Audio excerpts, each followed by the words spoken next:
Saudara-saudari yang terkasih, dalam perayaan hari ini, bacaan suci yang telah kita dengarkan mengajak kita untuk merenungkan tentang damai. Damai adalah sesuatu yang sangat kita rindukan, sesuatu yang perlu untuk membangun kehidupan yang lebih baik, apalagi di tengah dunia yang penuh dengan konflik, perang, kekacauan, dan bahkan saat ini kita bisa mendengar dan merasakannya. Dalam bacaan pertama, Nabi Yesaya menggambarkan Yerusalem seperti seorang ibu yang membawa pulang anak-anaknya dari pembuangan. Mereka akan kembali hidup dalam damai dan dalam sukacita. Tuhan berkata, "Aku akan mengalirkan damai seperti sungai." Dan juga dalam Mazmur hari ini, kita diajak untuk memuji Tuhan dengan gembira karena karyanya yang luar biasa. Tapi mungkin baik kalau kita melihat situasi dunia saat ini, di mana masih ada begitu banyak ketakutan dan kekerasan, baik dalam skala global internasional, ada perang antar negara, krisis ekonomi yang masih menghantui, bahkan dalam tingkat yang paling kecil, yakni pertengkaran di dalam komunitas-komunitas religius, bahkan di dalam keluarga sendiri. Melihat situasi ini, nampaknya kita harus berusaha lebih daripada sebelumnya. Kita butuh orang-orang yang sungguh-sungguh bisa menjadi pembawa damai dalam kehidupan kita. Damai yang akan membuka pintu-pintu bagi orang lain untuk semakin mengenal Allah. Dalam bacaan Injil yang baru saja kita dengarkan, Yesus mengutus 70 muridnya. Artinya ini adalah versi yang lain. Di tempat lain banyak diceritakan tentang mengutus 12 rasul. Ini artinya dengan jumlah yang begitu besar mau mengatakan bahwa sesungguhnya setiap orang percaya, setiap orang yang beriman, termasuk kita semua yang ada di sini, diutus untuk menjadi pewarta Injil di dalam kehidupan kita.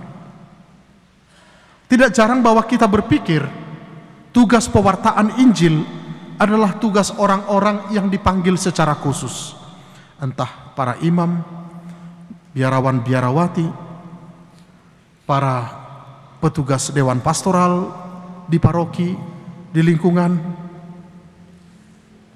Dengan berpikir seperti ini, sesungguhnya kita bisa melemahkan niat kita secara umum untuk ikut ambil bagian dalam pelayanan.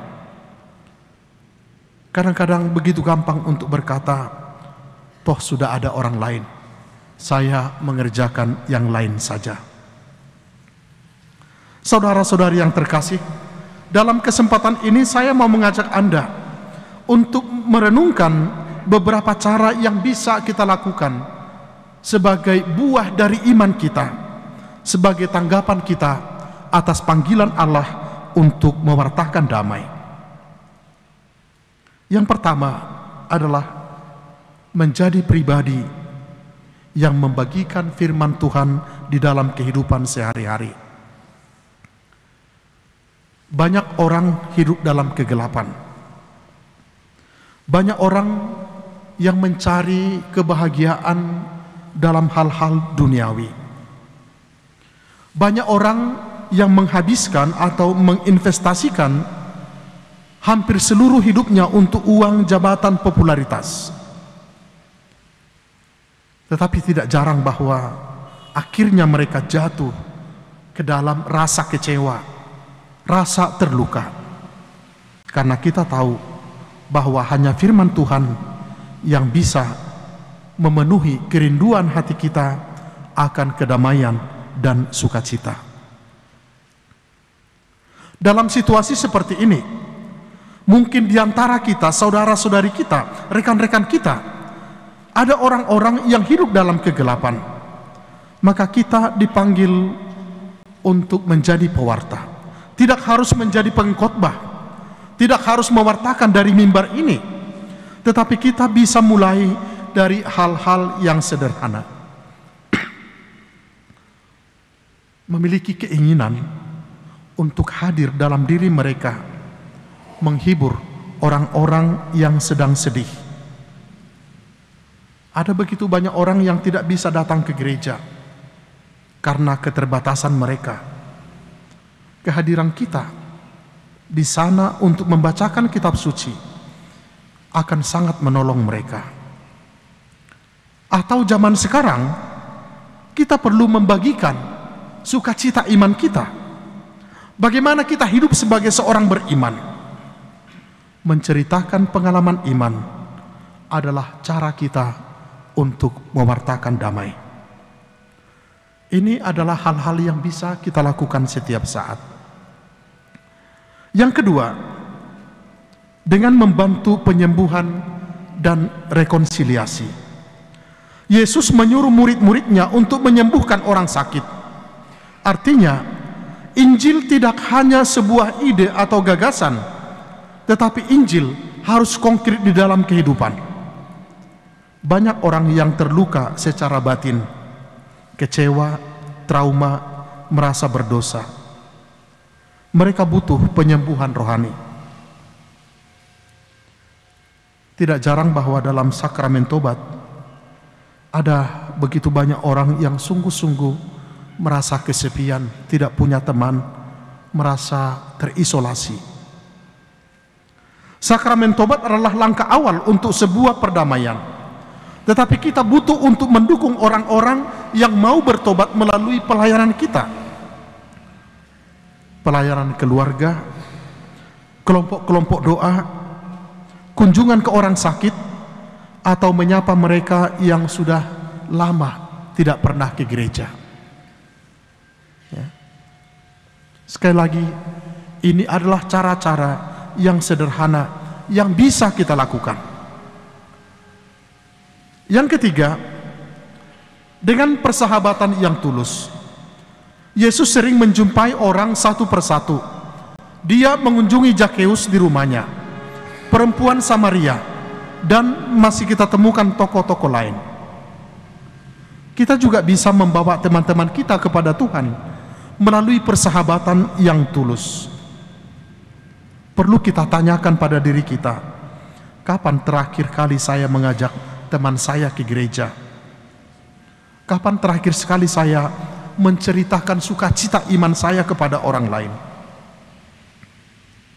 Jika kita sudah lama tidak melakukannya, bisa jadi kita adalah orang-orang yang tidak peduli pada keselamatan sesama kita. Hal yang keempat adalah dengan berdoa dan mengandalkan Tuhan di dalam kehidupan.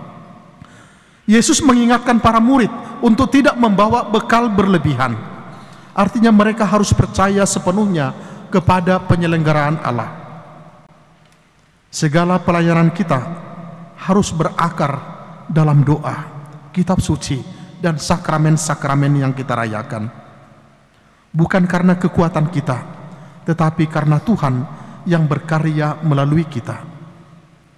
Seperti kata Yesus dalam Injil tadi, jangan bangga karena roh jahat tunduk padamu, tetapi bersukacitalah karena namamu tertulis di surga.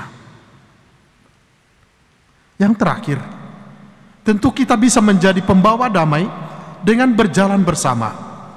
Yesus mengutus muridnya berdua-dua. Kita tidak dipanggil untuk jalan sendiri-sendiri. Kita perlu teman seiman, kita perlu komunitas, kita perlu dukungan dari gereja.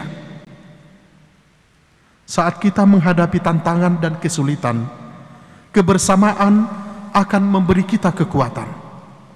Kita tidak bekerja, ketika kita bekerja bersama dengan umat, imam awam, maka Injil akan sampai kepada lebih banyak orang. Inilah panggilan kita, Bapak Ibu. Mari kita sadari, sekali lagi, Anda adalah orang-orang istimewa yang telah dipilih oleh Tuhan dan diutus. Dunia sangat membutuhkan damai, tetapi damai itu tidak akan datang kalau kita hanya diam saja. Tuhan mengutus kita untuk menjadi pembawa damai lewat perkataan kita, lewat persahabatan kita, lewat tindakan kasih kita, lewat doa-doa kita. Mari membangun niat untuk memulai dari keluarga, memulai dari teman-teman, memulai dengan tetangga kita. Bagikan sukacita kasih Kristus yang ada dalam dirimu, karena hanya Yesus yang bisa memberikan damai sejati, bahkan di tengah-tengah penderitaan. Jadilah utusan damai Tuhan. Jadilah pembawa kabar sukacita. Berjalanlah bersama dan bawalah terang bagi dunia. Ini panggilan dan perutusan kita sebagai murid-murid Tuhan. Amin.